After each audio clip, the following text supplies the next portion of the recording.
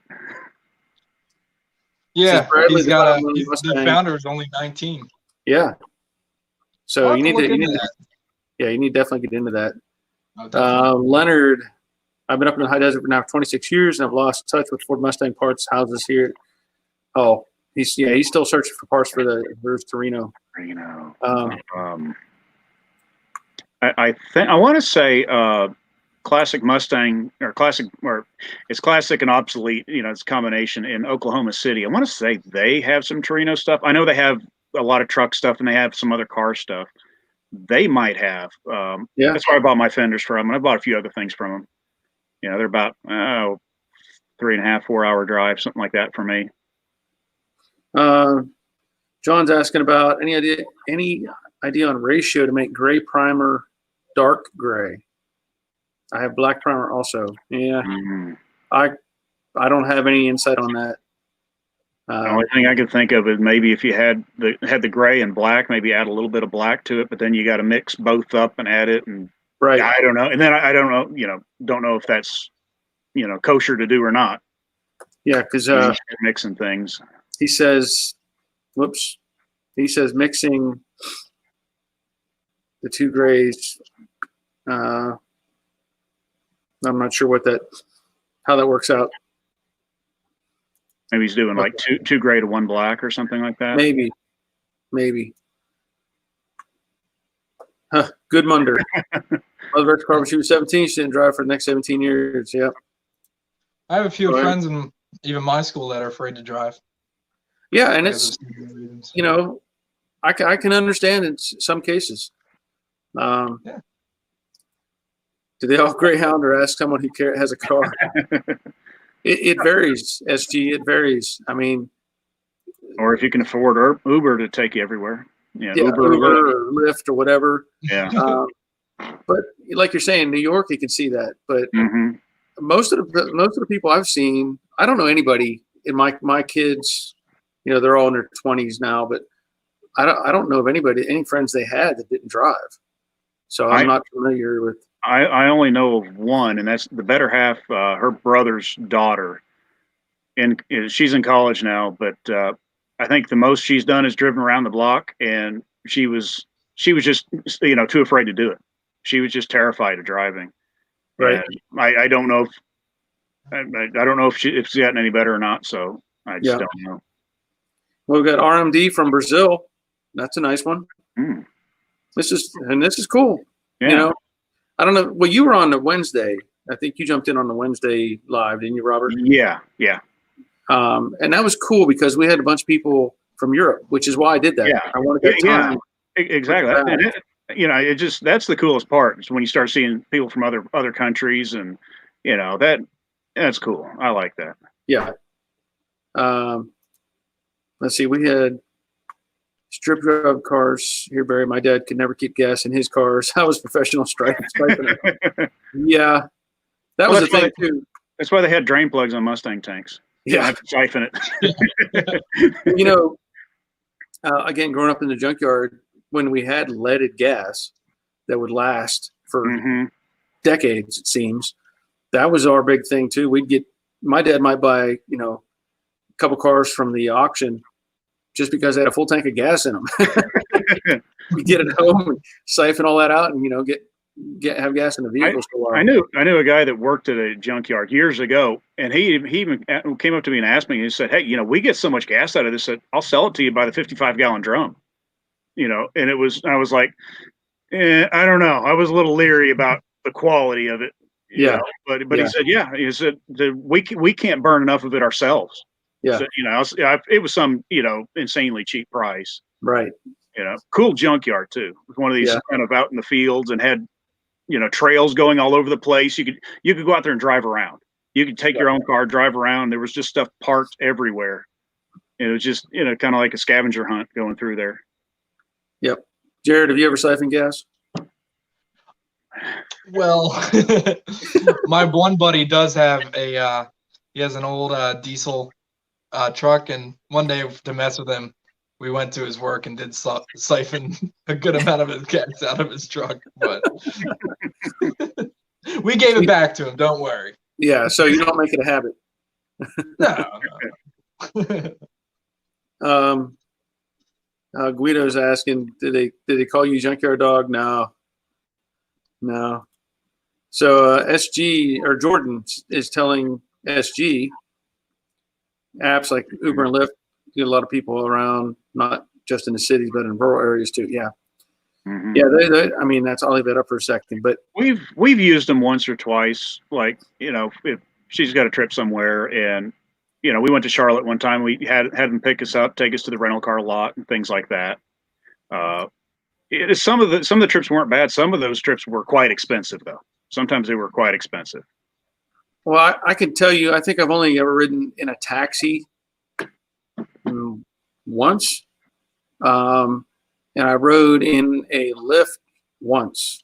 And the only reason I did that was we were at the SEMA show this past year, Mm-hmm. and I was there with Mustang Connection 1, Rich, and he had us. He got us into the Shelby America place where they were revealing the new truck. So I got a pass to go in with him, and we left SEMA, and he had called a Lyft or Uber or whatever, and so that was the only time I've ridden in one. It wasn't like any big deal, but Yeah. I prefer to drive myself if I can. I cannot. I don't think I've actually been in a taxi in the United States ever. I don't think I've ever been in a taxi in the U.S. Now, in Greece, I have been, but in the United States, I don't think I've ever been in a taxi here ever. Yeah. Well, the only place I did it was in Washington, D.C. We went up. We had a trip there, my wife and just our two boys at the time. And for me, hoofing it around, walking was no problem. But my wife was struggling and the kids were struggling. And finally, we got a taxi to get to at one point. And that's the only time I remember taking the taxi. And I think the ones in Greece don't count because one of them was a Mercedes. The other one was a brand new Audi. So I don't think that really counts as being a regular taxi. But then again, the Mercedes are all over the place there for taxis. Yeah. And most of them are a piece of junk because they've got 500,000 miles on them. Yeah. The Audi was quite nice, though. Del Rio.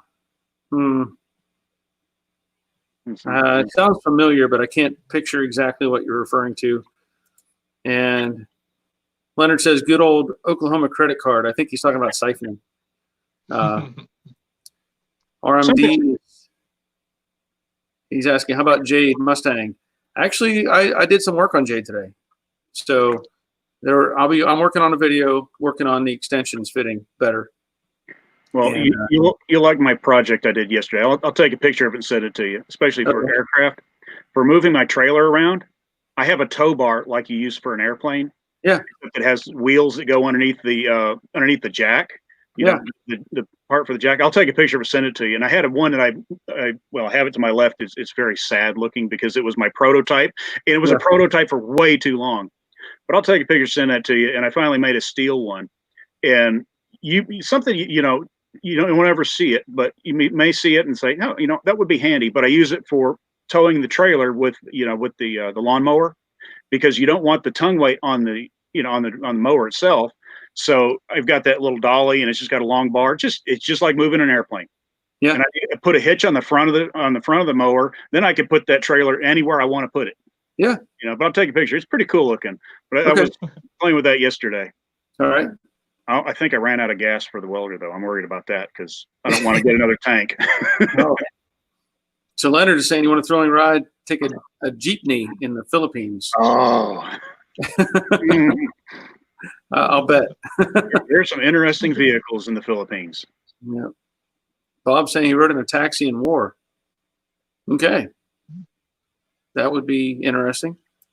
Brendan points out that his Fairlane is a ex-corporate cab. So if you remember seeing his Fairlane, let's see, Mexico and Flipe for the fair. I'm not sure what that's. I'm not sure on that one. Well, Mexico used to have the Volkswagen Bugs as taxis there for a number of years. Yeah, yeah. I don't think I'd fit in the Volkswagen Bug. I can't drive one. My feet get stuck around the pedals. Yeah. So Jared, what are the future plans? What else do you have in mind besides doing, maybe upgrading the brakes? Well, for this car, I mean, there's not much you need to do, really. no, there's really not. There's dreams and then there's realistic plans. Yeah. I dream of like putting a roller like 302 or something that can turn like more RPMs. The only problem is this thing's so original and so clean. Like, I don't think I could do that to it. But I think if I get another old car, I'd like to make it more of the resto mod. Like, I mean, I'm gonna offend all the traditional guys here, but like the LS swaps and the Chevy trucks and all, like I'm really interested in that. Like, I like when they take the modern drive lines and stuff and adapt them over to the older cars. I mean, it seems difficult and it's expensive, and honestly, it's out of my touch right now. But it's interesting. I definitely think that might be something that I can see myself doing down the road. But right now, I'm actually just accumulating the parts for the T5 swap. I have almost everything. I'm actually waiting on the Corona shipping to eventually come. They're delayed like months. But right. Yeah. They don't sell some of the parts I need. Like, if you look back, where is it? There's a bell housing. They don't sell it. I had to get a Fox body bell housing, and I just waited on Craigslist until the right one came up. Well, I bought a T5 transmission. I'm in agreement with you pretty much 100%. Don't mess up the car. I mean, putting the T5, yeah, I'm okay with that. I mean, I understand that, and that's fine. But like I said, you don't need to do any custom modification to the suspension or just leave it alone, because it's a nice car. It's solid. It's just like, I've upgraded my 68, to put in power steering and power brakes, but nothing crazy, and makes it more drivable. Now, I'm also. That's like my whole thing. I love drivers. Like, I'll go to car shows and I'll see like a perfect concourse car, and I'll be like, wow, that's really cool. I'll see a rat rod sitting next to it, and I'll be like, okay, I want that. Yes. Well, see, that's where, I don't want to have the 68. I just want it to be, it's going to be pretty. I mean, it's going to be a nice paint job. Yeah. It's going to be a really clean car. But it'll be driving, a driver. And the other Mustang that I have, that I call the Stray Pony, which is a 65 V8 3-speed manual, I'd like to upgrade it to at least a 4-speed, if not a T5 conversion. Yeah. But I really can't make myself. I mean, I would love to put in a Mustang 2 suspension and do all this cool stuff to it, but the car is too solid. I can't justify doing it. Now, if I had another car, like for me, I would like to take a 69 Mach 1 or even not a Mach 1, 69 sports roof. That's a 6-cylinder car. I mean, I want it to be as a plain Jane as possible, and just go crazy on it, and really do a custom suspension, custom engine, turn it into, if you haven't seen it, as a matter of fact, the Ring Brothers, look up Ring Brothers 69 Mach 1. I love that car, but I can't afford to build it. When you went? I can't afford to build it, but I love that car. In fact, it's on my background on my computer right now, is that car. So, were you able to see that at SEMA? I did see that car. Okay. Now that I think I have some video of that, but I didn't know. Honestly, I never heard of the Ring Brothers. I didn't know who they were. But I saw that car, and then I saw the Camaro they did, and I saw the Cadillac they did, and I was like, these cars are amazing, and I didn't know at the time. I could have. My buddy, Rich from Mustang Connection 1, he did an interview with one of them around that Mustang, and had I timed it out, I could have been part of that and gotten an interview with him. But I was like, I didn't even know who he was. They were. For the longest time, we actually had their Falcon build on our fridge. And okay, that's how I found out about them. Let's see. John says he painted up models. So this is 164th 124 base clear metallic burgundy with a tiny purple Harbor Freight spray gun. Okay. I actually have that tiny gun. If it's what I'm thinking, with a little cup off to the side, I use it for. It's a tiny, tiny little one. It's like it's like it like fits in the palm of your hand. Oh, And, I don't have that one. Yeah, it's tiny, but I use that one for staining wood. I use it for staining wood instead of brushing and wiping it on anymore. I put it in there, I spray it on and wipe it off. I'm done. It's a lot faster. Good little gun though. If you want to do tiny stuff, it's great. Well, what's funny about that is I've shown some of the Hot Wheels stuff that I've bought before. I bought another one of these. This is the 65 little convertible. I hate the wheels on it. Oh They're yeah. just hideous wheels. And I've seen these guys on YouTube who take these things apart and they'll change the wheels, they'll repaint them. I would like to try that. I would like to take this apart. In fact, it was funny whenever a lot of people, I try not to open mine. I try not to open these.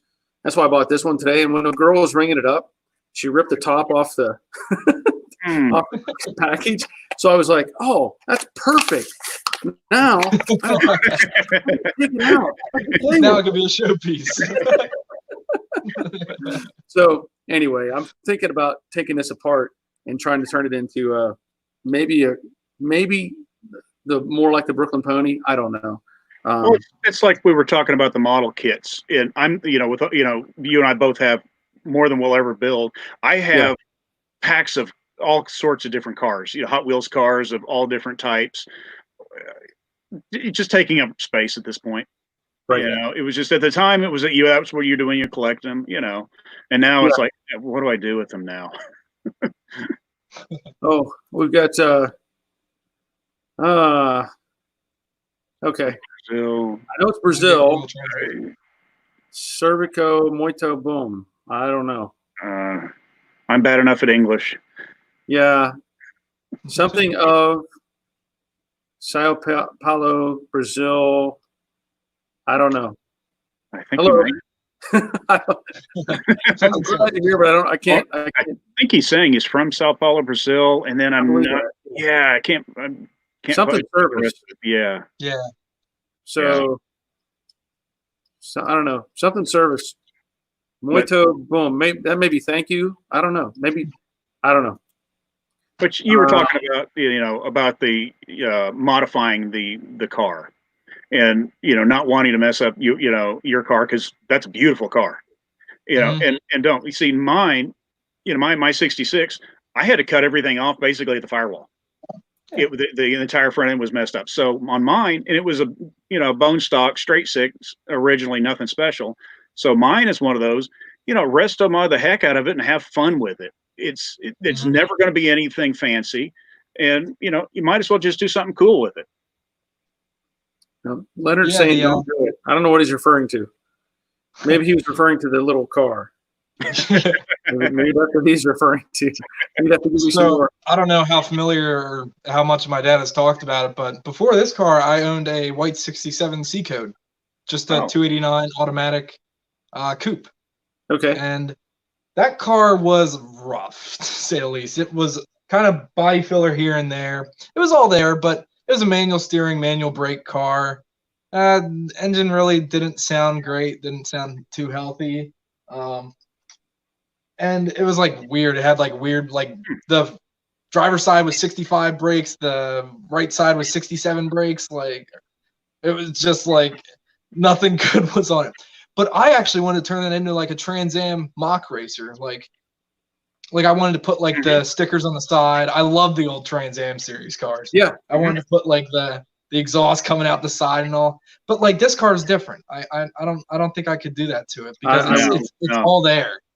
Right. I could never. Well, I like to update stuff, but I wouldn't touch yours. Right. Oh yeah. No. But if something starts off imperfect, like my dad's car was a 6-cylinder automatic car, and it was the perfect candidate for a roller 302 with a T5 swap, because the 6-cylinder really wasn't like, it was a nice running engine, but just Yeah, and that's where I'm at, you know. But speaking of Trans Am stuff, and I think we talked about this in one of the last week at some point.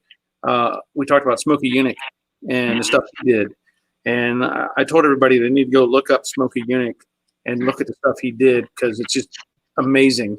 And I was looking at, by chance, I looked him up again. And I looked up the 68 Camaro that he built that is now owned and restored by Vic Edelbrock. And it's been, you know, it's been shown in different things, but I love the look of the Smokey Yunick 68 Camaro. So, Jared, are you familiar with that car? I bet if I saw a picture of it, I would be.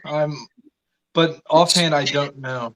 What's really cool, of course, if you look it up, just look it up. Look up the history of it. I think maybe Hot Rod Magazine or somebody did an article about it, and they talk about all the things he did and all of the records they broke with that car. Yeah. Okay. And he used he had a big block and a small block and different things that were all GM parts, but they were like the top line GM parts. And he did some really cool stuff that they talked about where like he took the drip rails, instead of them sticking out, he made them flush to the car. So it still had drip rails, but they didn't do anything. But it was just they had to be stock. So he just moved them in to reduce, you know, wind resistance. But he went out to somewhere in California with his car, and they talked about how he went on his way there. The article points out that he drove. They knew that Ford was testing some SCCA cars or Trans Am cars or something at this one racetrack, and so he showed up by chance with this Camaro, flat towing it behind his truck. Just pulls in. It's got bugs all over it. It's got dirt all over it. They wipe it off, and it just so happens that they had this guy who was like a professional, you know, racer, and they said, "Why don't you go out and take it for a few laps?" He said, "Okay," and he went out there and he beat without any practice and with just like running this car. He beat all of the previous track records for qualifying. And he was out. He was faster than the Ford who was there testing their car. And he was just like, he said, "Okay, we're going to go now." But yeah, it was just really cool. But his car is painted. I love the paint scheme. The body line of the Camaro runs just like the Mustang. It has a top crease that rolls over. You know, the top or that from that line down, it's black, and the whole top of the car is gold. And then the circular number on the side is 13. It's just beautiful car. I mean, I love it. Yeah. So I've had delusions of doing that to that 68 Camaro that I have because it's already chopped up. You know, it's like it's not going to matter. Anyway, funny. I'd definitely love to find a ratty one and do some kind of Trans Am look-alike. Yeah, you know, you talk about, you know, racing back then. When my dad grew up in Detroit.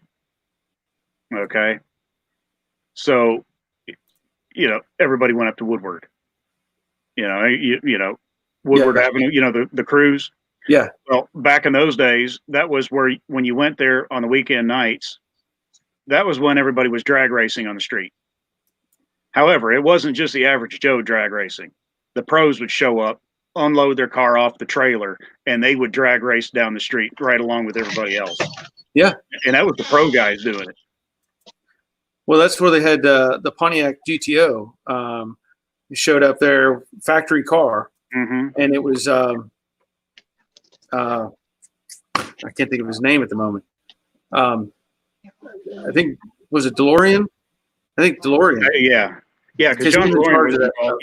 Yeah. Because I think he was taking the Pontiac there and just let's go racing, and just blowing the doors off of people with a stock car, you know. All right, we've got Douglas Ryan popping in. Howdy.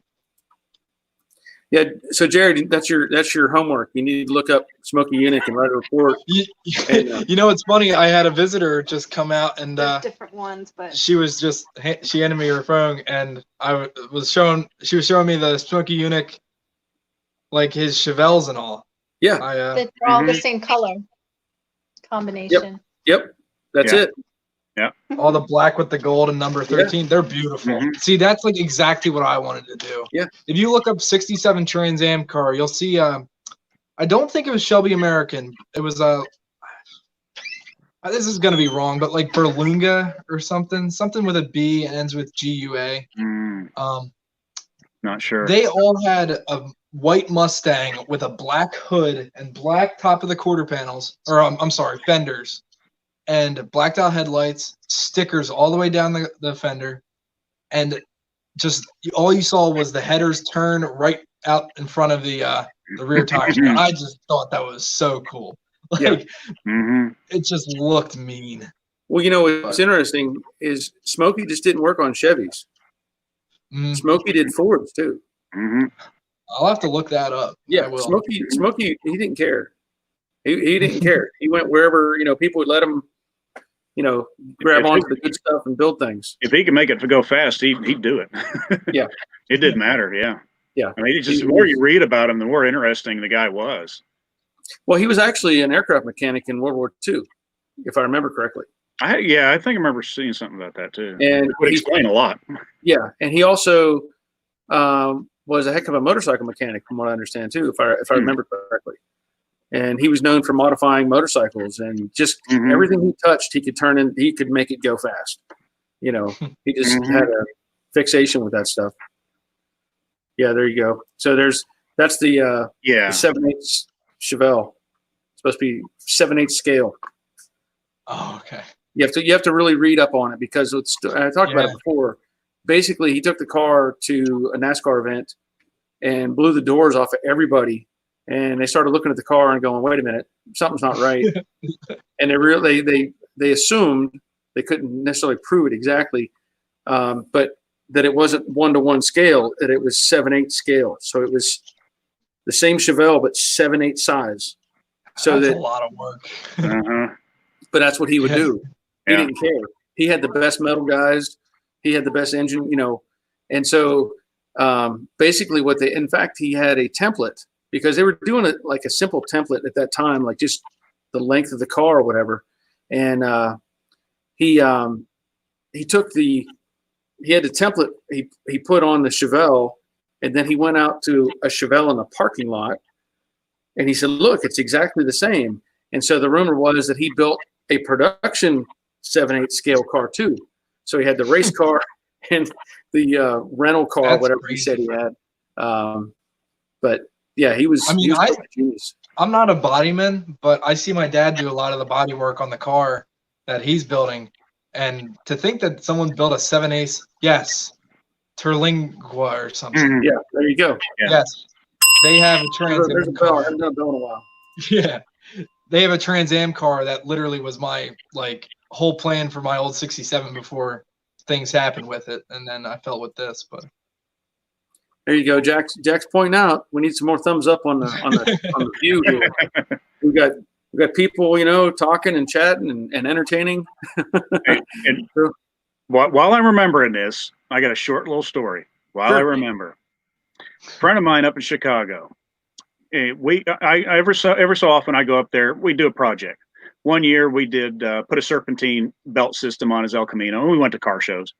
Another year we did. We just did the posi rear end in his El Camino. Then we've done other stuff. It's just since I'll go up there, spend a little time do this. And while I was there, let's see, what would be his brother, his sister's son was there. He was traveling from California across country to go to college, and he had his S10. He had this S10. It was his beat all to hell S10, and we were over there looking at it, and we're like, "You're gonna drive the rest of the way across the country in this thing?" And there were no brakes left. There was nothing left on the pads. Nothing left. So, we were busy. We were doing lots of other stuff, long day. we decided, okay, let's go down. We went down to Napa. We picked up all the, new rotors, new bearings, new, pads. We picked up everything. And we wanted him to do most of the work as much as possible to learn what he was doing.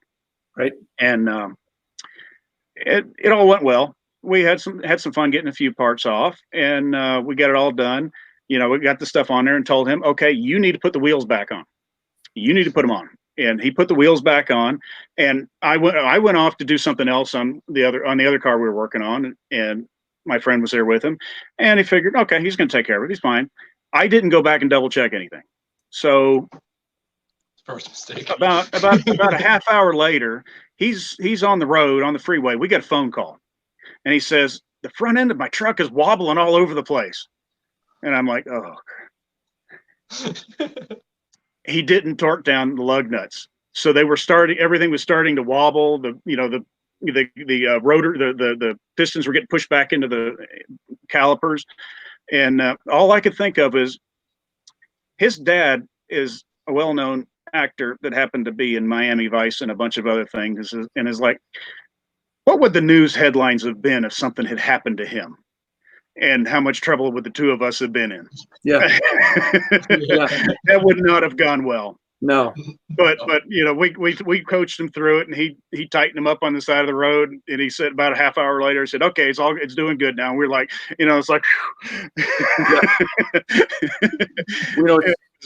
what's funny when you mention that, I'm paranoid about making sure everything's tight, because if you work on airplanes, they don't pull over in the sky and you tighten stuff back up. So you got to make sure everything's right. So it's always in. I assumed he checked it, or I assumed. Well, so normally what I do, I'm so paranoid about it that if I tighten something up, I'll actually put my hand on it after I tighten it, and I'll say tight, tight, and I put my hand on it, and I go through the sequence. Well, I had a.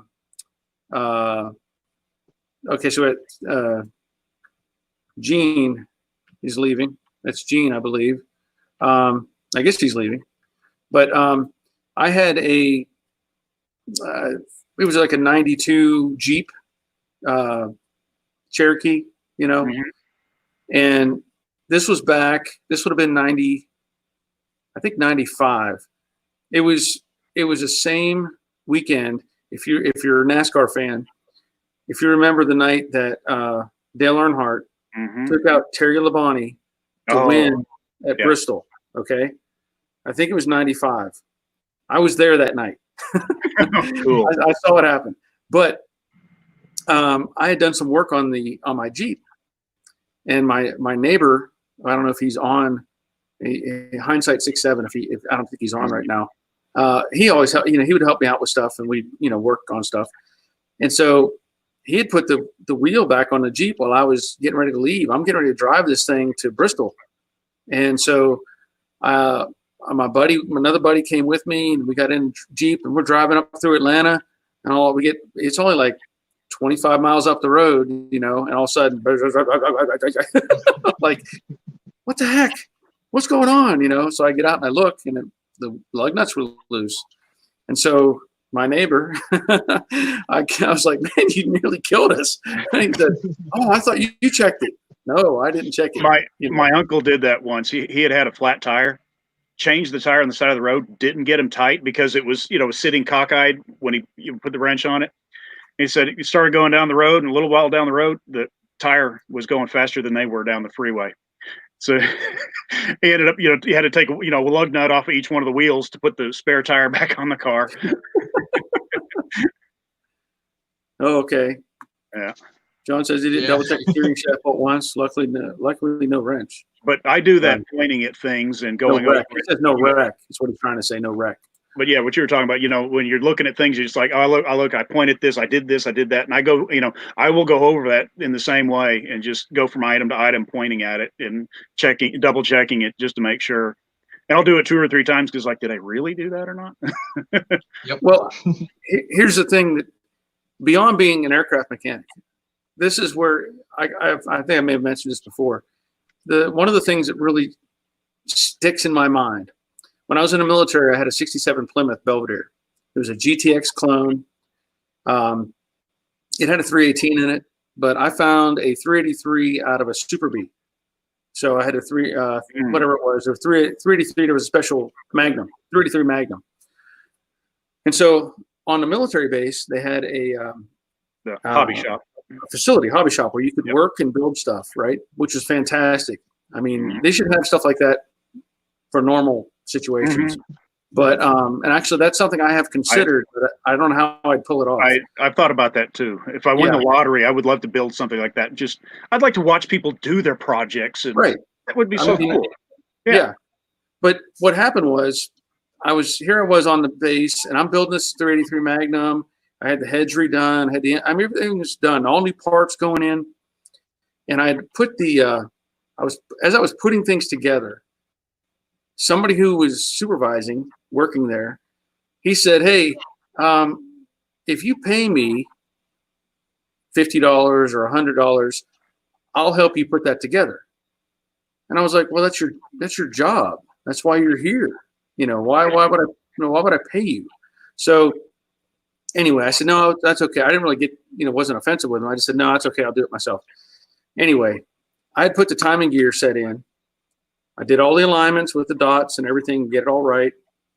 I got so far as putting this all together, but I never I got it in the car. And about this time, I was actually getting out of the service. So I got it all together, and I had towed it to the parking lot where I was stationed. And I thought, okay, everything's good. I'm ready. I'm going to break it in, fire it up. Fires it up. It sounds crazy because it has just exhaust manifolds on. There's no exhaust. It's loud. I'm like, this just doesn't sound quite right. Okay. Ends up, I bent or broke. I think it was an exhaust valve. Hit the piston, broke off, punched a hole in the cylinder, punched a hole in the cylinder wall. And then I didn't have time to mess with it, so I towed it back home, and I took it apart in Pennsylvania with my brother.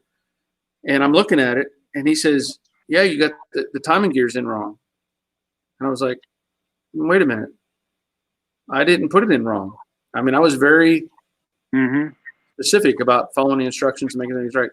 What I believe is this guy took that timing set, he took the cover off when I wasn't there, turned it a third or a quarter, whatever it was, put it all back together. So I didn't know.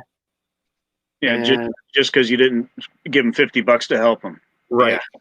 So I destroyed that 383 Magnum, and that was the end of that. So that's another reason. In fact, probably it might be out here in the garage. Actually, I took the valve, the head of that valve. I drilled a hole in it, and I put it on a keychain. Oh, cool. And I carried that in my pocket as a reminder to make sure I'm doing what I'm supposed to do. I'll bet you that thing is, if it's not in here, I know it's in the house. I did not get rid of it. I still have that thing. And I've kept souvenirs like that of screw ups or hang it on the wall and things like that. Yeah. I'll have to try to remember to have it out for the next live. I'll see if I can dig it out. But oh man, that was such a loss. Such a loss. Yeah, I've had things happen. I'm not one who really likes I had my friends work on a water pump with me once, but when it comes to doing projects, honestly, I like as little hands in a project as possible, if that kind of makes sense. Yep. Because then I know everything I do is in my head and not someone else's, because I've never had a mess up, but I'd be scared if I ever did that it would be my fault. Exactly. If it's messed up, I want it to be my fault, not somebody else that was involved in it. I don't want to point the finger. Then screw it up. Yeah. Yeah. I have a hard time letting anybody touch anything. Yeah. Big shop on base here. The hobby side is bigger than the paper side. Yeah. It should be. Yeah.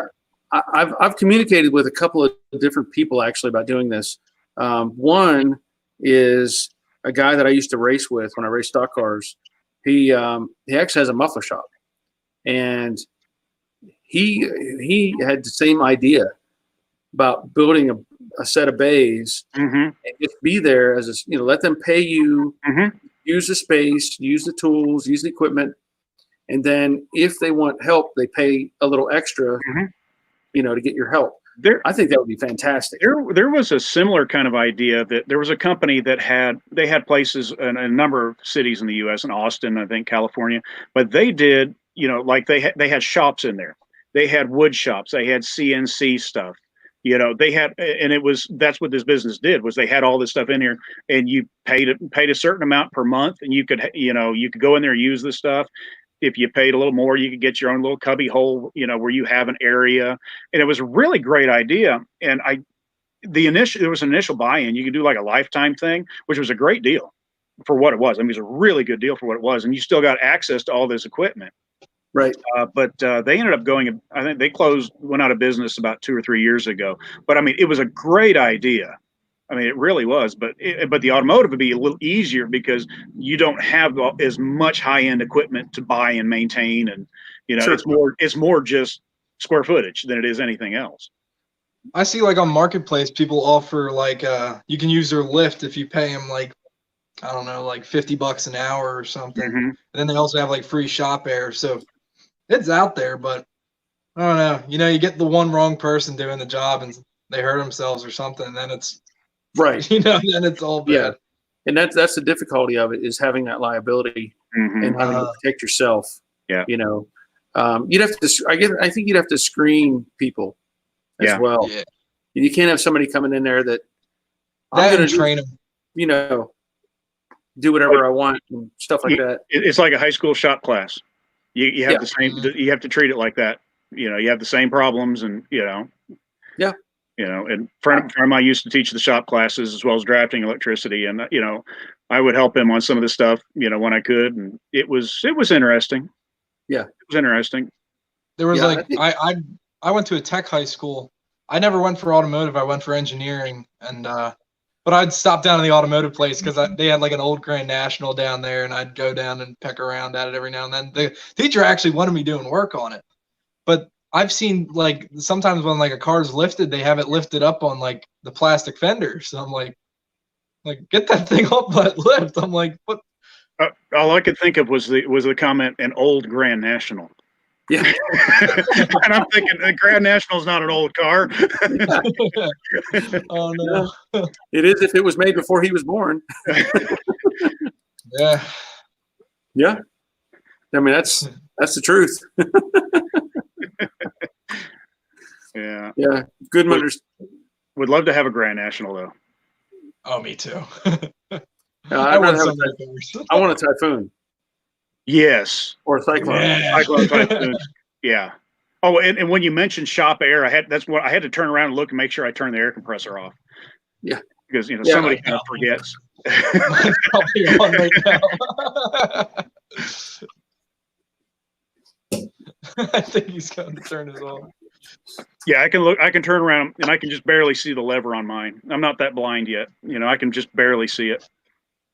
Hey, what's funny? I forget who I was. Mine's actually off. We're good. We're good.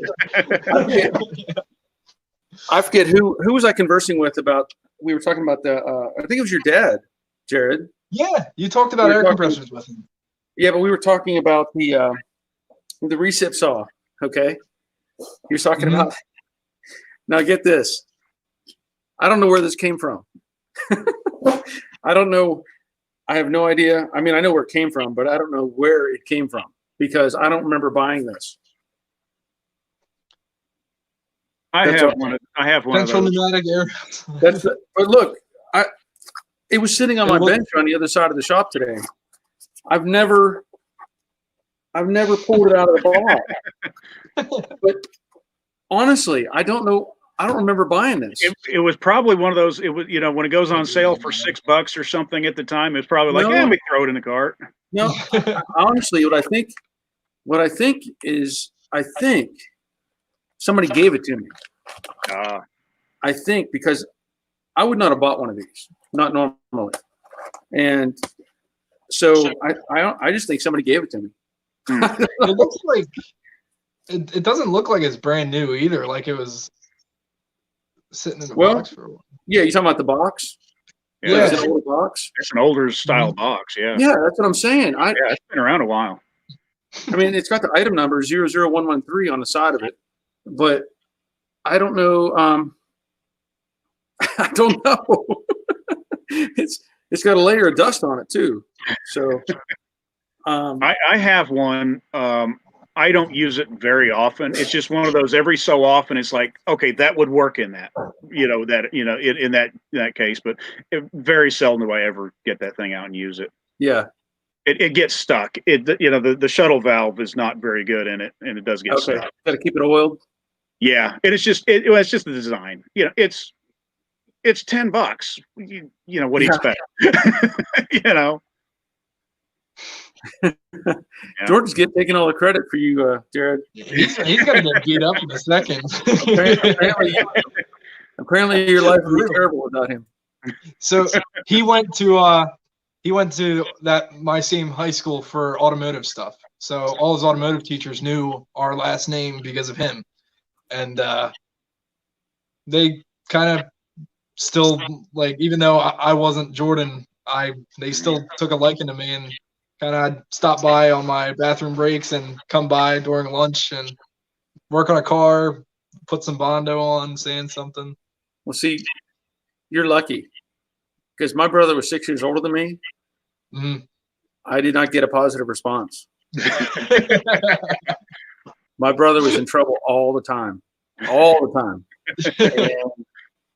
And I have two older sisters as well, but they were okay. But when I came in 6 years later, immediately I had a stigma, and they were like, I said, I'm not him. I'm not. We're two different people, completely. But boy, I was already on the downside just because of my name. So you're lucky. And my problem is that my mom at the time would substitute teach, so that so they all knew, oh, that you're that kid. Yeah. So it's like, yeah, I can't get in trouble. Yeah, Leonard, I have not really had that opportunity. There's not a lot of neighborhood kids that would show up. Let's say.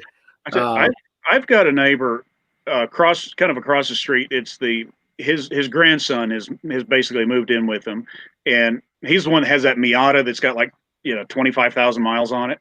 But he's got another Miata that he uses as a toy, and he came over looking at the Mustang, and he says, I don't, he doesn't mind doing engine stuff and stuff like that, but he says he's looking at the body work, and he's like, I don't know what to do. It's just overwhelming, and it is for a lot of people. I mean, that's true for a lot of people when they see that. Yeah. Especially as far stripped down as mine was at the time, especially. See, you have your dad helping you out too.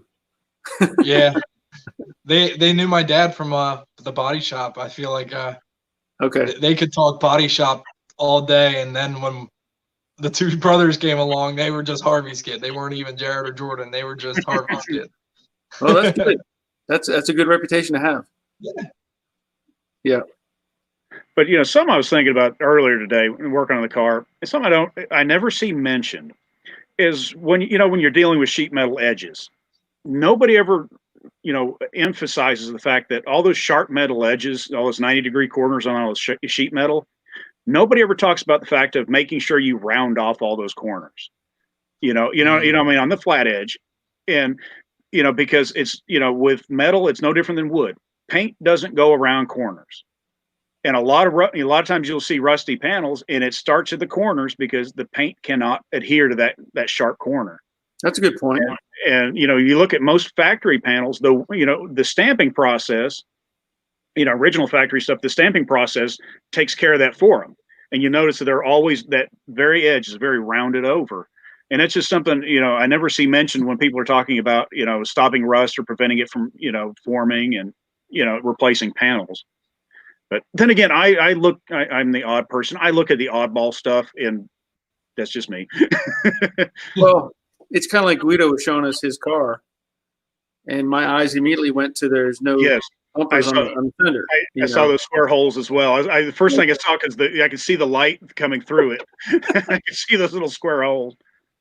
I'm all about details. We all know that when I do my videos, I'm all about the details and little things. And it's like I saw an article or something about Chip Foose about how he used to fix things that nobody else would see, and it would be behind a fender, and they would say, "What are you doing that for? Nobody will ever see that." He says, "I know it's there.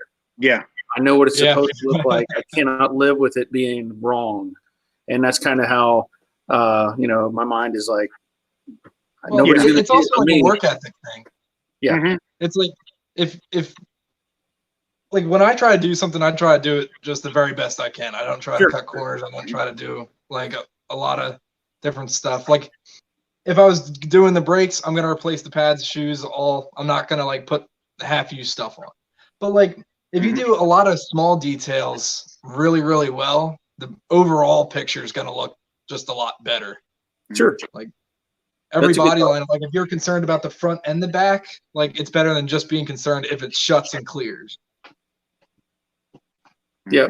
Well, as you mentioned that, I have a coworker who used to work at a place that restored like old Bentleys, old,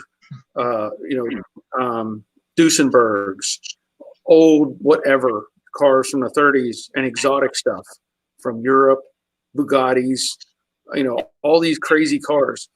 And he was telling me about a time where, and I don't know what the car was, but apparently it was so rare that there's only like 5 of them known to exist or whatever. And it was a 1930 something, whatever. But it was some exotic sort of sports car thing. And the guy had bought it and paid something like $750,000 for this car because of its rarity. And they brought it to these guys and said, I see some problems with the paint bubbling in certain spots. Can you look at it for me? And he said, yeah, okay. So they started looking at it, started digging and started digging and started digging. What they found out was the car had no rocker panels. Now I can only take his word for this. He was implying the entire rocker panel thickness was Bondo, like 4 inches of Bondo. They just packed in Bondo to shape it and make the rocker panel. And he said when they started digging and discovered that, they ended up having to redo the whole car and handmade rocker panels for this car because you can't buy them. And he said that the owner of the car ended up suing the other people and got back like half of his money or over half his money because the car still had value even though because of what it was. But he said it was just a disaster. He said he couldn't believe what they did to that car and then just sold it. But that's work ethic, integrity, all that sort of thing. So let's see. Here we go. So Goodmunder burned through a lot of panels because he didn't smooth edges, kept messing with the setting of my welder. My welder was innocent the whole time. Yep.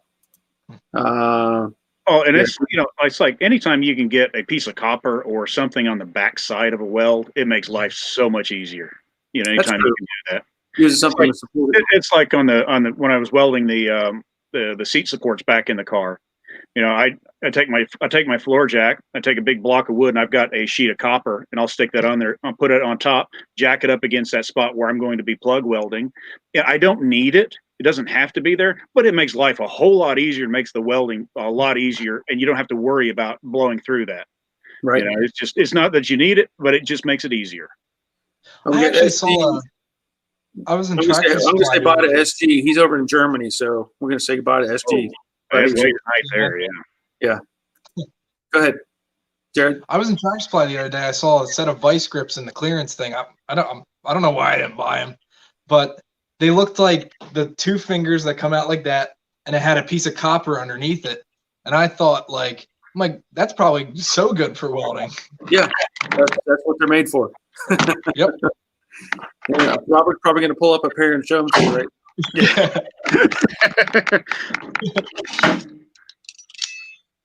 These right here. Yep, there they are. Yep. There you And go. actually, I've never used these. I have never used them. I was at Tractor Supply, I don't know, a few months ago, and I just walked in the door and they had a whole bunch of clearance stuff sitting there, and they had this huge box of vice grips, off-brand vice grips, and it had 20 something different pairs of vice grips in it, and I walked out the door for like $12. So I was like, you got any more boxes of those? It was just an assortment. It had, the deep ones. It had everything. And I was like, I can never have too many. But what I don't have is, and I'm missing about 3 of these. Yeah. And what I don't have, I'm missing is, I can't find the really one I need is the one that's about that deep. Yep.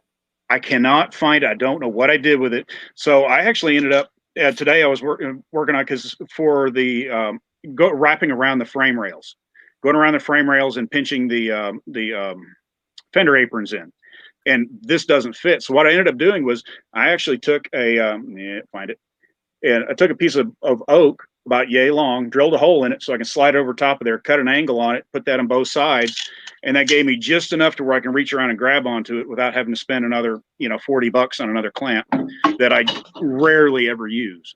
Yeah. So Guido has a question for you, Robert. Oh, it is the inside of the hood is sheet metal. The outside is a fiberglass reinforced plastic. So it's a fiberglass. It's an injection molded sheet. Don't buy it. It's sold. It's a Dynacorn one. What's the other company? Mine went blank. But if you'll see it sold under a few different names. Don't. It's going to require quite a bit of work. In fact, on one side of it, the edge is actually kind of up a little bit. And what I'll have to do to fix that is, because it is reinforced plastic, I'll end up heating that area up and grabbing it with a long clamp and just basically bending the edge down to just kind of from here, and just pull it back down to make it line up. Right. And since it's plastic and you got the sheet metal underneath, once you get it into place, it's going to stay there, but it's very wavy. Stick with a full fiberglass hood, or something that Maier Racing. They have fiberglass. Yeah, Mayer. Yeah. Their stuff everybody I've heard that's bought their stuff loves it. It's not cheap, but from what I've heard, it fits extremely well and very good quality. But this one here, I got this from the same place I got the quarter panel. I didn't pay list price for it. We didn't get a steal on it, but it was a much more fair price. And again, she bought the hood, so I can blame it on her.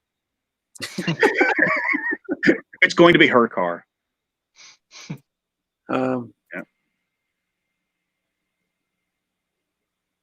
Tammy Edelbrock, look up her GT350 racer. Okay. That's actually my favorite car. 60, like an early 65 GT350. That is my favorite car. Yeah, I'm on the I don't know. I like the 67, 68 fastbacks. I mean, but yeah. I love the 69 fastback. But I think I would prefer a 67 or 8. It's weird. Sometimes I look at one of them and I'm like, man, that 66 fastback looks so cool. And then I see it from a different angle and I'm like, but it's the same way with any of them. At the right angle, everything looks perfect. And then you start changing position. It's like, that's not quite right. Now, Barry, you might remember this. There was a car that Ford sold, I want to say in the mid 70s. The ad agency said it was so ugly that they would only film it painted black in the dark. And I forget from what there was, I want to say it was like they wouldn't show the rear end of the car or something like that on the ads because it was so, and I cannot remember what that car was anymore. And it was like, I want to say it was like early to mid 70s, back when everybody's cars were ugly. you know, Yeah. you know, There's and it just there's a you know, bad and- few but- years in the sense. yeah, but I remember in the ad agency said specifically, this is the way we have to film this car, for the ad, because if we film it any other way, people are going to say, oh, that's Well, no. it could have been an LTD. It could have been. Yeah. Yeah, my grandmother's last car was a '73 LTD, left tree damage, and that was a monster car. It was a big car. It was black. Neighborhood kids called it the mafia car. Yep. And it went to the junkyard with about, I want to say it was 27,000 miles on it. It went to the junkyard because this was Detroit. The only thing that was, you could see through the floor, in the up front. You go to the trunk, you could see through to the ground. The bumpers were entirely duct tape. Behind the tires up here, you had a tiny bit of metal at the very top of the bumper. The rest was duct tape holding it together. It just rotted so fast. Yeah. So Joseph's asking about, he wants to bond a GT350 scoop on his factory hood. Not to, because a fiberglass bonded metal will crack. Do you think that is true? That's a tough question, because you can do it, but the problem you can run into is vibration, and also shutting the hood, stuff like that will make the metal flex. And over time, you can have it break loose. So I can't say for sure it'll stay the way you want it to, and I can't say for sure that it'll break loose. I've seen both sides work, and I've seen both sides fail. So I can't give you a good yes or no. Who is it? There was idea. somebody making a steel one. Somebody was making a steel scoop for the 65 66s, and I don't remember who it was anymore. I mean, personally, it was like if I was using a stock hood, that's the way I'd go. I would go with the steel one and weld it on. Granada, it may have been. I'm going to have to do some research on it, or ask my dad. He'd be the one to remember that. Yeah. But just I can vaguely remember it. I just don't remember what the car was anymore. They made some ugly cars. They had a bad stretch for a while. Yeah. Well, but 73 to 77, pretty much everybody was just, it was like, no. There were a few that weren't bad here and there, but when the emission stuff kicked in and the fuel mileage, it just seems like the styling went away at the same time. Well, it's like, are you familiar? You remember the Mercury Montego? Mm-hmm. The Montego was an interesting car. It was kind of like I don't even know how you'd label it. They made them like it was a two-door. So it had, but it kind of had like almost like, gosh, I don't know. I don't know how to label it. It had a long front end, big bulky back end. It was kind of like a 73 Mustang that was smoother or something, it was an interesting car. Let's put it that way. So Joseph, he says he thinks the 67 Mustang is the best Mustang ever. No turn signal, super clean. It even has I miss my 67 for some of those reasons. Yeah. 68's got the marker lights in the side, and I like their side scoops better. They just look plainer. They just with the little C scoop rather than the big vents. But with the no turn signals, like before they mandated that was a clean looking ride. It was just smooth all the way down. That's why my 68, I'm not putting the turn signals back on. Oh, I wouldn't. I want it smooth. I'm not even doing the backup lights in this one, in the 66. It's got. I've already got the balance without no backup lights, just the exhaust holes. Well, just as little as possible. Because I still have the factory balance. That's in good shape. Oh yeah, So definitely. Yeah. We'd on my dad's car, we're thinking about deleting the reverse lights, but we're kind of trying to figure out the best way to do it right now. We're thinking of possibly like taking two, making one. I don't know. We've talked about it here and there, not much, but. Well, what you could do is conceal them. People will put reverse lights, tuck them up under the car, so you can still get a light underneath without having the bulbs. Big. You put LEDs under there. You could almost use like some of those wide and thin, LED driving lights. Those tiny little bitty things, and just tuck them up under there, and you still get the light, but you don't see. Yeah, that would be a good. In fact, I like a plain looking thing. Like I don't like badges. I don't like text. I don't like nothing. I like when it looks completely bland. And the reverse lights, I mean, they're not even that standouty, but even they, like, I could go without them. Yeah. Now the little scoops on the sides, I call them the 3 fingers on the 66. Now this one they'll get deleted entirely, or most likely going to do the Shelby scoops on the sides just to give it a little extra something. She wants to be kind of a cool car, but she also wants to have as many modern updates and conveniences and things like that added as possible, which I'm not against that at all. As long as it doesn't involve major surgery that shouldn't be done, kind of thing. Well, I'm not. I'm kind of in between. Like the 68 that I have, which is Gulfstream Aqua, which is the color I'm putting back on it. I've talked to my wife about it. I said, because some of them had the C stripe, on the side and stuff like that. She's like, nope. She doesn't want any of that on there. I think I have some of that color paint from the 69 truck I did. I'm pretty sure it was that color and white. Yeah, it was that and white. So, the two-tone. So Brian says fiberglass just one of the metal will crack in time, and very likely it will, but I can't. You have a California wing. Are you talking about the California? I'm guessing the California Special. I do not. Okay. Yeah.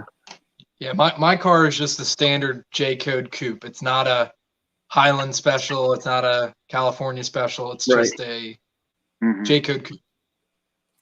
Yeah, we talked about the different stuff that they come out with on previous episodes, and one of them was a Twister they had in Texas, Texas Twister Mustangs, and there were some other ones we talked about where they had limited production of. And you don't I never heard of these growing up because they weren't native to my area. Yeah, there's a lot of stuff. Yeah. I was like, California Special, what is that? Texas Twister, what is that? And there's other ones out there that are rare because of color combinations or add-ons, just like the Yanko Camaro and or Baldwin Motion and all that sort of stuff. So, which if you can find a Baldwin Motion or Yanko anything anymore, you grab it and hold on to it. Yeah. Yeah. That I did when I went up to Tennessee, and I did a video on the John Wick Mustangs. I don't know if you saw that video that I did. I actually did another short segment video of another car they had there that I did not put it out, and it is an original '69 Yanko Camaro, big block, 4-speed that his dad bought, and it has the documentation that it's a real Yanko, right? And I was just dumbfounded because he drives it. He just drives it. I don't blame him. If I had it, I would too. I probably would too, but I'd be a little more scared. As I got closer to it and I started looking at it, I was like, this isn't right. And I noticed real quick, they had whoever restored the car from California had smoothed the valance panel into the quarters, which is a no-no. They had also done away with all the body seams in the back where the filler panel between the glass for me. and the deck lid. They filled in all that stuff. And I was looking at it and I said, why did they do this? And he said, here's the real kicker. The car was green with white Yanko stripes on it, all this stuff. He said the original color is the Le Mans, I think it's Le Mans blue. And I was like, why in the world would you paint this thing green? Blue is the way to go, period, on a Camaro, on a Camaro. But it had the original engine, transmission, all the gauges, everything.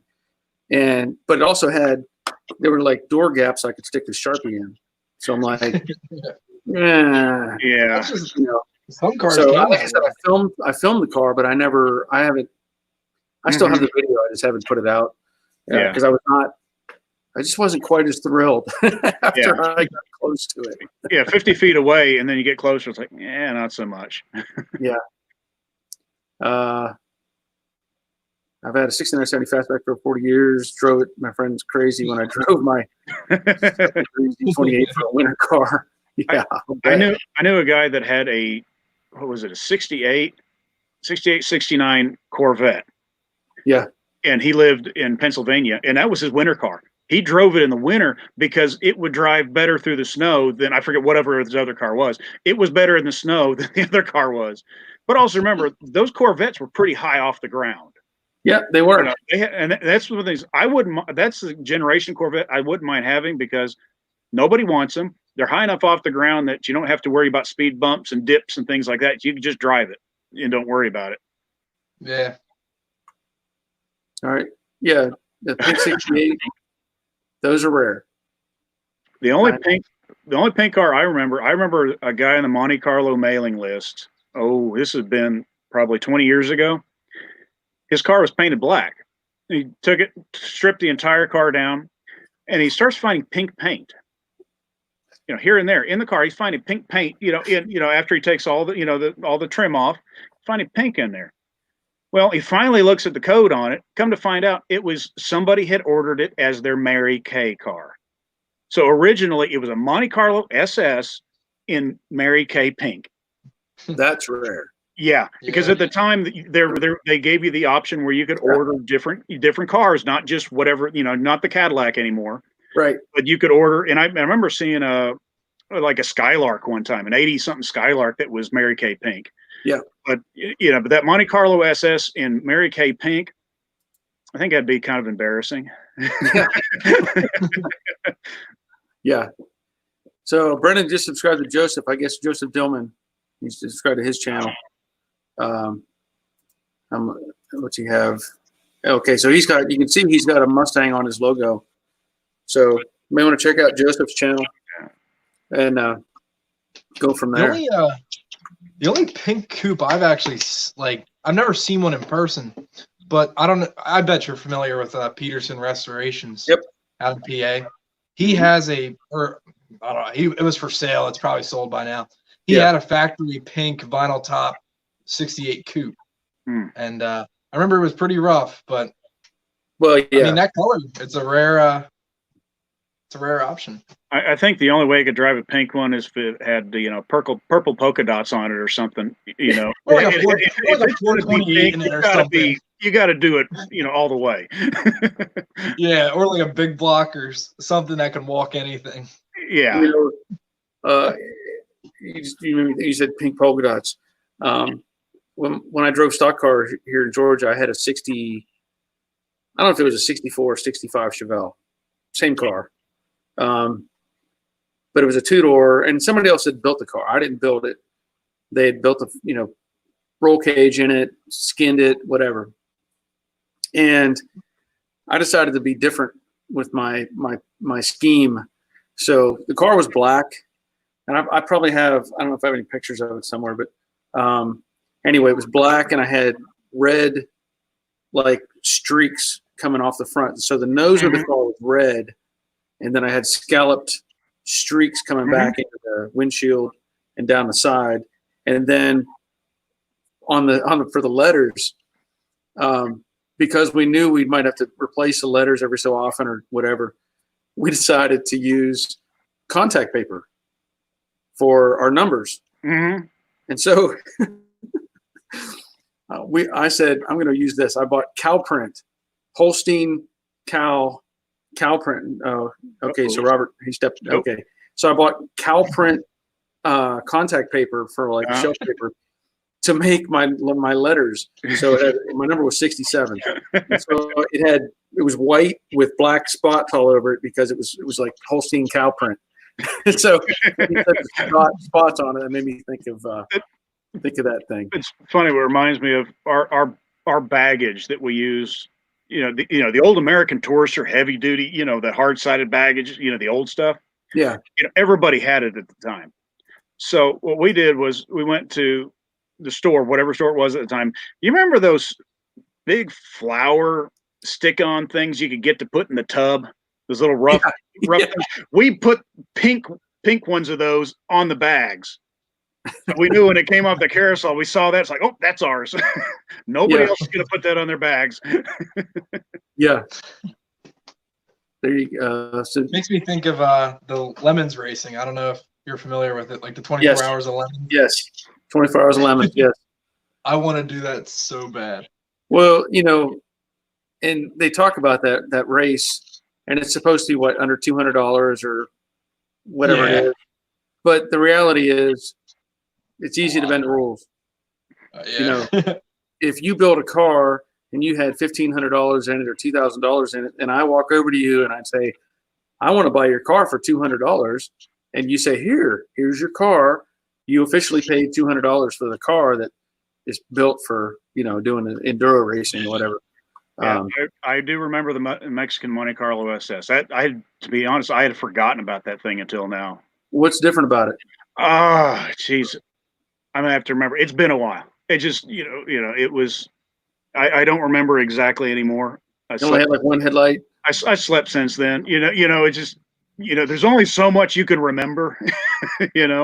But yeah, there was a lot of different weird. But there were some oddities with it, but I don't remember for sure anymore. If I can give you more part numbers than I can anything else anymore. Yeah. So there's a comment on the Peterson car. Yeah. Yeah. I mean, when you have a car that rare, sometimes it's worth investing some time in it. Yeah. Now, talking about building a car from scratch like that, one day I decided, I just went over to CJ's website and they just started putting parts in my cart. Yeah. Floor pan kit, all, fastback kit. I started putting all that in there just for curiosity's sake, just to see what it takes, for the materials. And you by the time you start to do the math and it's like, okay, you start figuring all this in here is like, it's not that much more to just have it, buy the one that's already assembled, unless you get some awesome sales on some of the stuff. Right. And the only difficulty with some of that is how well did they build it? Exactly. Are you gonna have to unbuild it to rebuild it? That's the gray area. Yeah. So John's talking about the yeah, that's right. Yeah. Yep. Yeah. And that was the cool thing about the G bodies, the Malibu, the Monte Carlo, the El Camino, the Cutlass. I know I'm forgetting some few, but they were all the same platform. And it's just so cool that you can pick any dashboard, put it in any one of them. They just fit because they were all the same, basic size. And, it was pretty cool. If you knew, it's like, you like this, let me get this from that from that. And you could do all sorts of cool stuff with it. I'd like to see one of those. The checkerboard wheels were kind of like some of the, there were some Firebird wheels that were very similar to it. Didn't the Corvette have something like that too? Yeah. And also like the regular Monte Carlo SS wheels were basically a Firebird, Camaro Firebird wheel that just used different lug nuts. It was essentially the same wheel for the most part. All right, so tomorrow, Brendan's letting us know what the weather's going to be tomorrow. See, I think we were about 80 degrees today, maybe I don't know, but it's been colder here. It's been colder. It stayed around mid 60s here today. Yeah, I think ours might have touched 60, probably floating around 50, more like it. Oh, there you go. That would be interesting. Cool. That I've been going to the Henry Ford Museum since I was a little kid because my dad grew up in Detroit, and for those that haven't been, kind of ignore the Henry Ford part. Henry Ford started it, but people will think, oh, it's about Henry Ford. No, it's not. It is a huge museum. There is the one building was in the corner of the building are the extremely large, huge, massive steam electric generators that made the electricity for the plant. And it's just the building itself is beautiful. The bathrooms are beautiful because it's the old Art Deco Beautiful Okay. bathrooms. I mean, I know I'm just talking about bathroom, but when you go in there, it's like, wow, 25, 30-foot ceilings and bathrooms. But the museum itself has everything from cars to planes to tractors to everything you can think of. A lot of presidential stuff. They moved a lot of the cars out. They have a separate car museum that is outside separate. Yeah, it's on the same grounds. I have never been there, but there's still quite a bit in the Henry Ford Museum. The Village has the Wright brothers' house, the Wright brothers' shop, Henry Ford's house that he grew up in. It's in Webster, the dictionary guy. His house is there. Firestone. I mean, the Village is full of stuff like that. But what's cool in the Village, and it's a day. You spend a day in the building, you'll spend another day outside. And what's cool is they have the Model A's that drive there. They drive around the route through the Village, and you get a couple $1 pass, and you can go ride on the thing all day long. And then they've got remember those big buses, the big omnibuses? They have those that go through the park and stop at stops, and you're just like riding a bus. You get on that, you ride, you get off at the other, another part of the park. You got horse-drawn carriages there. Cool place. I mean, excellent museum. Right across the street from the proving grounds. One of my favorite places that my family and I went was I don't know how familiar you guys are with it, but the Simeon Museum. What was that again? Ever heard of it? The Simeon Foundation Museum. No. Simeon sounds familiar for some reason though. Yeah, so we're about a half hour out of Philly. And the Simeon Foundation is maybe about 10 minutes outside of this like center city. Mm-hmm. But this place is it's like an industrial warehouse. And if you ever get the chance, look it up. Dr. Simeon is like a car collector, and he's got sweet rides. Like I'm talking like a factory Daytona Shelby, like Cobra, and he's got the Bugatti. I think it's the tank car. I'm not familiar with the. But if you ever know the story of that was like a pre-war car that they like drove across France and all, like really cool stuff. Superbirds, stock cars, old Ferraris, old Maseratis. It's an awesome place. If you ever get the chance, look it up. There's a car museum north of Detroit. I want to say it was between Detroit and Pontiac. I don't remember the name of it anymore, and it's been a long time since I've been there. And it was at the time they had moved to this new location. They were moving cars around the place, and we're there. We're looking at the stuff, and this is not regular cars. This is a lot of race cars. There's Le Mans cars. There's you name it, all sorts of little cars like that, and a bunch of Le Mans cars. And we're walking around. They're moving a couple cars around, and one of the guys comes over because we were the only people in there. That guy comes over. Hang on. And the guy comes over and asks my mom, said, would you mind steering this car for us? Because they were just trying to push it and move it around. And it was a little red Le Mans car of some sort. And, to this day, I don't remember what it was. They said the guy that drove it was like 6'6" or something like that. So, I mean, this really tall car. It was made specifically for him. And so my mom got to sit in the driver's seat while the other guys and my dad and I were helping them push this car back, roll it back and forth on, flat slicks, it didn't move very well, but it was like, that was pretty cool. She got to, you should have got to get in there and steer the car, not many people would get to touch one of those cars, let alone sit in it and steer it. Right. So it was pretty cool. Let's see. Okay, so Guido's talking to Leonard. Looking for tools. He's did a video on the Shelby headquarters, and it's 3 parts, and it's amazing. Okay. All right. Well, you know what? We're hitting the 3-hour mark. Yeah. So, and I can only stand so much of sitting on this stool with no padding. Yeah. Well, this is what I have. This is this little. Oh man. Yeah. Mine is. Yeah. I got the prison chair. So at least I got something to lean on. Yeah, I don't have anything to lean on. I'm just sitting here. But okay, so here was comment was this Simeon Museum has that Bugatti race car with a history from 30s hidden in a cave during World War II. Okay, that would be cool. Thank you, Jordan. Yeah. And then There's so many car museums around the country that you've never heard of, or I hear people going to ones and it's like, I've never heard of that one ever, and they've got 500 cars. Yeah. It's just amazing how many are out there. And that's what for me, I don't get those opportunities very often, and it's just I need to do that.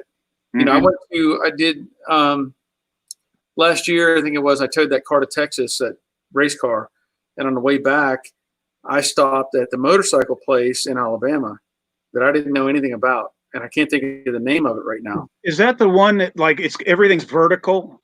Yeah, there's 5 levels. Yeah, I remember watching a guy's video on it, and it was like, wow. Well, see, I did a live stream there. I had my phone with me. I just walked around showing all that stuff. Yeah. I never knew it, and it starts with a B. I can't think of the name of it, but I was like, how did this get here? Yeah. But I mean, anyway. and it was a pretty impressive building too. It was not. It had a racetrack. Yeah. There's a racetrack right there. They take you out and you can drive Porsches on this course. I mean, it's anyway. But hey, there's a slim chance when the daughter moves, might make a trip through your part of the world, moving her stuff out there. Okay. So you never know. You might have something I want to haul back. You never know. Yeah. Well, that 383 stroker is sitting here waiting. Yeah, there you go. You never know. Yeah. Missing a valve though.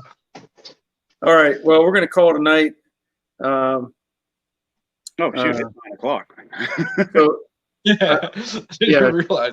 Guido is saying I need a bell. I think we need to get. I'll give a bell to Jordan for putting out that information on the museum. Yeah. So, and Brendan's checking out. So that's going to be it. And I want to thank you, Jared, for being here tonight. It's awesome to have you in here and have the conversation.